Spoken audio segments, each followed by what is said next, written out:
What was that doctor writing, sitting at his desk?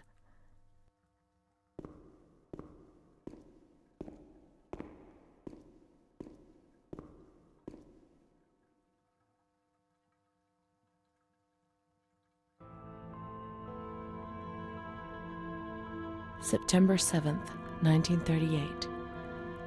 The patient frequently indulges in recriminations expressed in an explosive tone of voice. This morning she threw away the milk, saying it was full of urine, spittle, and all kinds of other filth. Crazed, she hears voices that order her to do things. She says she heard children singing and that they were locked up in a school. January 20th, 1939. Introverted, dazed, cannot focus on anything. When questioned and stimulated, she starts crying and weeping.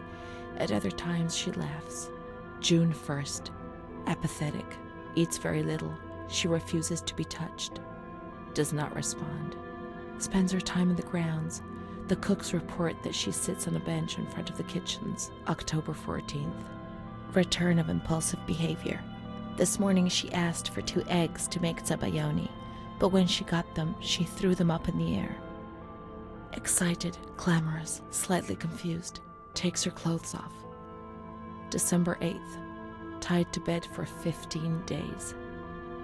High-spirited, tends to make witty comments and use vulgar words, laughs hysterically and pleasures herself. The nurses report that about 2 weeks ago she remained in the showers on her own and didn't want to leave. They said that when they took her away, she swore at them and then lashed out and bit them. 2 nurses had to be treated for their injuries. They've kept her tied to the bed since then. Transferred to the slightly agitated ward, from the care of Dr. B to the care of Dr. C. I was with Amara in the showers. My memories are terrifying. They're not real, are they?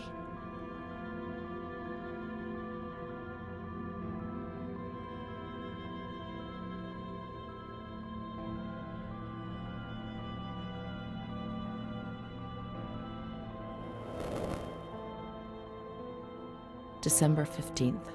Dr. C. Patient notes. The abnormality of her psychic state has induced her to lead a life which is irregular and tends towards delinquency. Of fickle and flighty character, she regularly discards her household duties and engages in occasional prostitution. Delinquency? Maybe I answered someone back rudely, yes, and people get on my nerves at times, but delinquency? And prostitution? No, why? Why say a thing like that? The old doctor tried to understand, but this one just labels you without thinking, or even trying to comprehend. Her mental deficiency makes her deaf to the reprimands of her family. She has shown suicidal tendencies. She was brought to the ward yesterday, agitated and hysterical. Treated with cardiazol, 2 injections a week for 5 weeks. The therapies removed the light for a while, but also all her will, desire, and hope.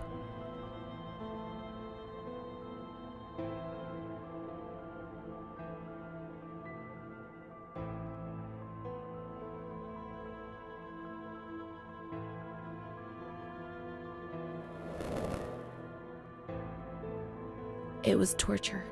But we had no choice. Nobody explained anything. No one tried to help us understand. We were like farm animals.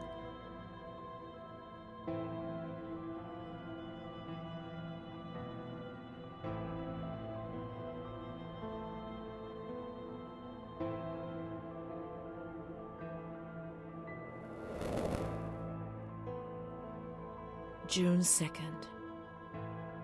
After a long period of calm and improvement, the patient is very agitated today and vehemently refuses to submit to a gynecological examination.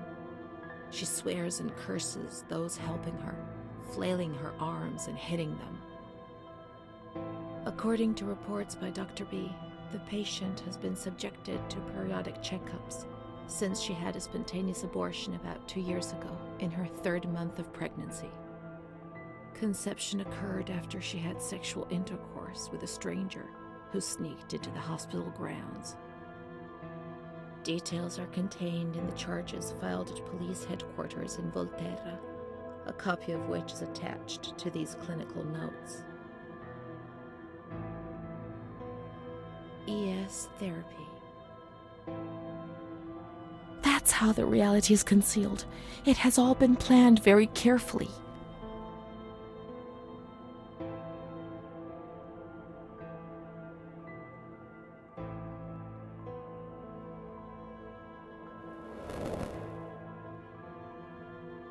And the stranger in the grounds, I don't remember.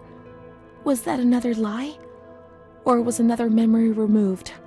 God, my head.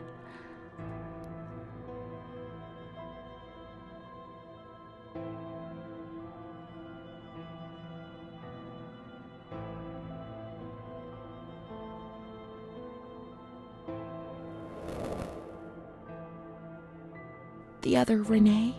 The one the doctor talked about? The evil one who made you feel ill? The prostitute? The delinquent? The manic one? And what was she called?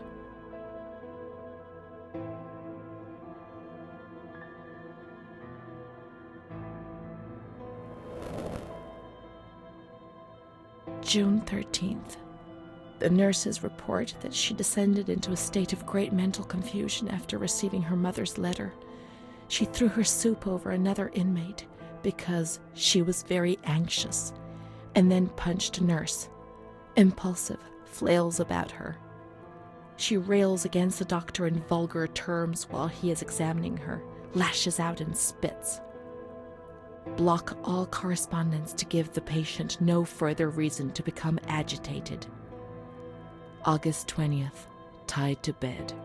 The nurses report that the patient is extremely agitated after the visit of a relative or family friend.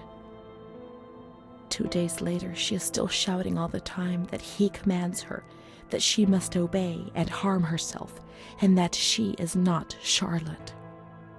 All visits forbidden, constrained to bed, and intensification of ES therapy until we achieve results.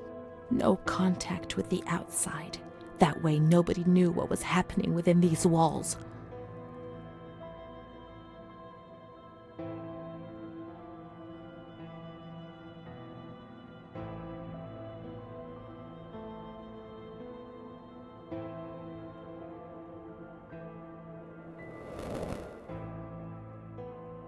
March 3rd. Alert, correct attitude, replies when questioned. The nurses report that the patient is calm. She washes and looks after herself. She affirms the existence of a certain Amara.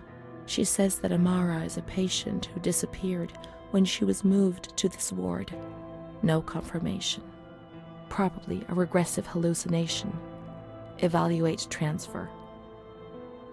So, was I Amara? I can't believe it. I want to keep looking. It would change everything if we could find traces of her existence.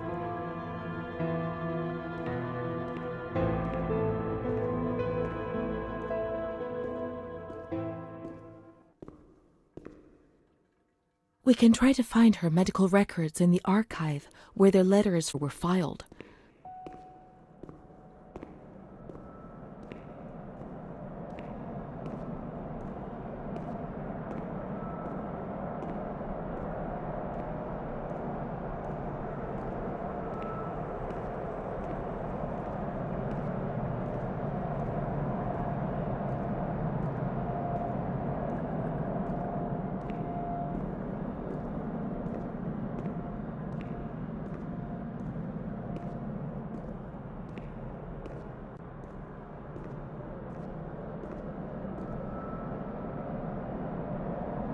Amara B., aged 32, housewife, mother of 2 daughters, married to Mario B.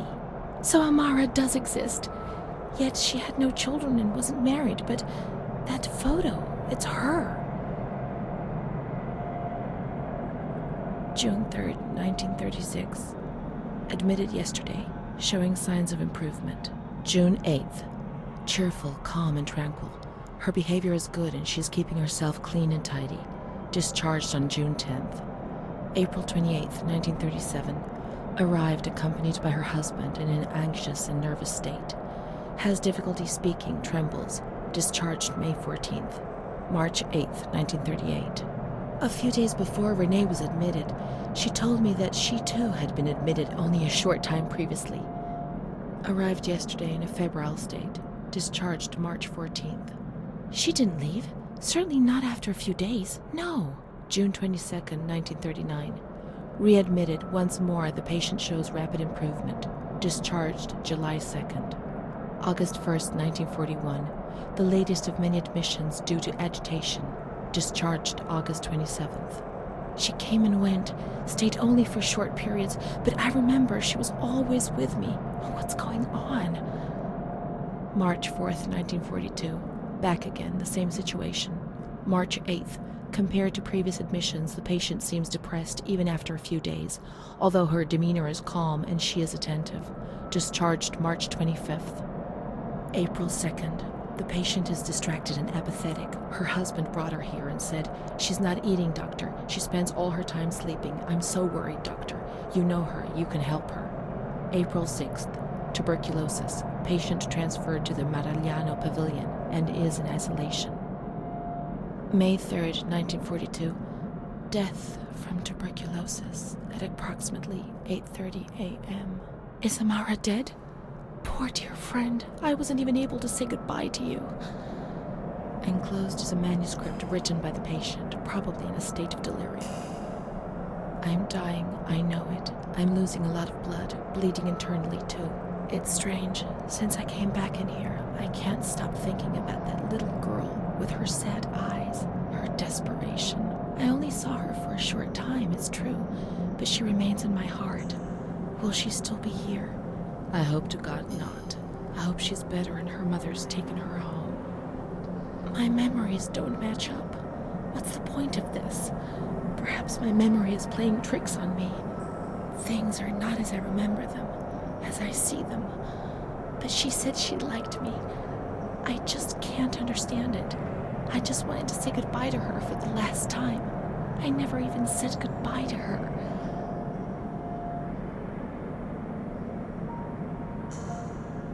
How could a soul survive in this hell? I so want to feel things again. Pain, passion.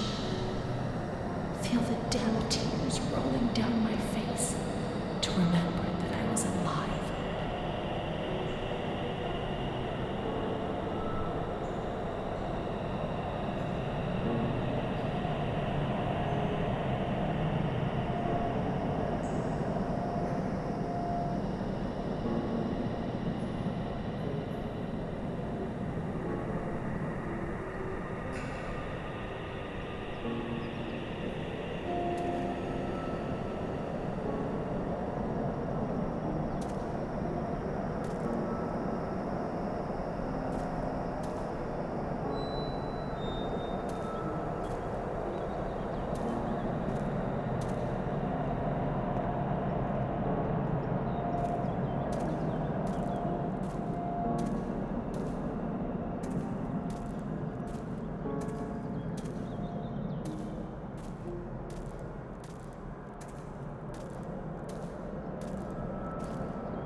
The cemetery is outside the lunatic asylum, far away.